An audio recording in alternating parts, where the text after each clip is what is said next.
రామ నారాయణ రామ. రామ నారాయణ రామ. ఈరోజు సంచికలో మనం ధర్మం మరియు కర్మం అనే అంశంపై చర్చించబోతున్నాము. ధర్మం మరియు కర్మం ఒకే నాణ్యానికి రెండు వైపులుగా చెప్పబడతాయి. చాలామంది ఇది అంటారు, మన కర్మమే మన ధర్మం అని. మరి కొన్నిసార్లు ధర్మాన్ని కాపాడటమే అత్యంత గొప్ప కర్మం అని చెబుతారు. మన మహాగురు బాలక బ్రహ్మచారి గారు ఈ అంశంపై ఏమంటారో ఇప్పుడు మనం తెలుసుకోవడానికి ప్రయత్నిస్తాం.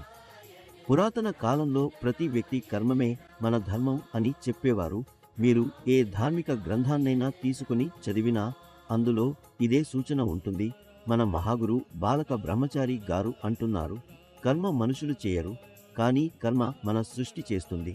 మనలను ఇక్కడకు పంపినది, మనల్ని సృష్టించినది. అంటే ఈ ఆకాశం మరియు ప్రకృతి, మనం వీటి నుంచే ఉద్భవించాము. ఇప్పుడున్న మనుషుల దగ్గర ఉన్న ప్రతిదీ ఆకాశం మరియు ప్రకృతిదే. ఆకాశం, భూమి, జలం, గాలి మరియు శక్తి అనే ఈ పంచభూతాల నుంచే అన్ని వస్తువులు తయారవుతాయి. ఇవి లేకపోతే మనం ఊపిరి ఎలా పీలుస్తాం, మనం ఎలా జీవించగలం? కాబట్టి కర్మ ఏది ఉన్నా ఇవి ద్వారా జరుగుతుంది. మనిషి కేవలం ఆలోచన చేస్తాడు, సిద్ధాంతాల మీద నడుస్తాడు. ఆకాశం ప్రకృతిని నిర్మించింది, సృష్టిని సృష్టించింది. మనం అందరం సృష్టి నుంచే ఉద్భవించాం.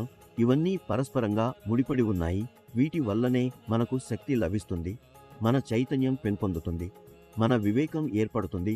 మనిషి చేసే ప్రతి పని సరిగ్గా లేదా తప్పుగా ఉందో మన వివేకం మనకు చెబుతుంది.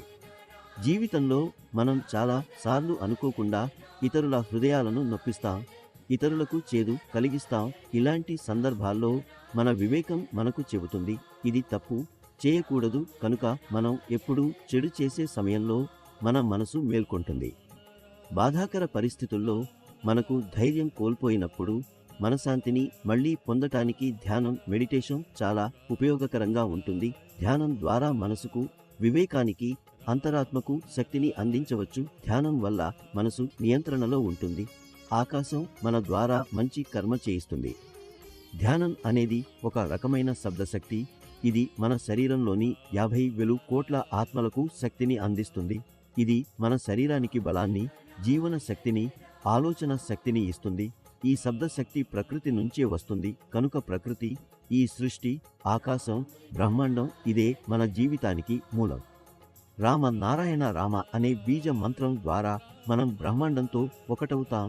ఈ బీజ మంత్రంలో మొత్తం బ్రహ్మాండం దాగి ఉంది. కాబట్టి రామ నారాయణ రామ జపం చేస్తూ ఉండండి. కర్మ మరియు ధర్మం గురించి ఆందోళన చెందాల్సిన అవసరం లేదు. ఈ బీజ మంత్రం ద్వారా కర్మ మరియు ధర్మం సహజంగానే మీ ప్రయోజనానికి అనుకూలంగా మారతాయి. రామ నారాయణ రామ.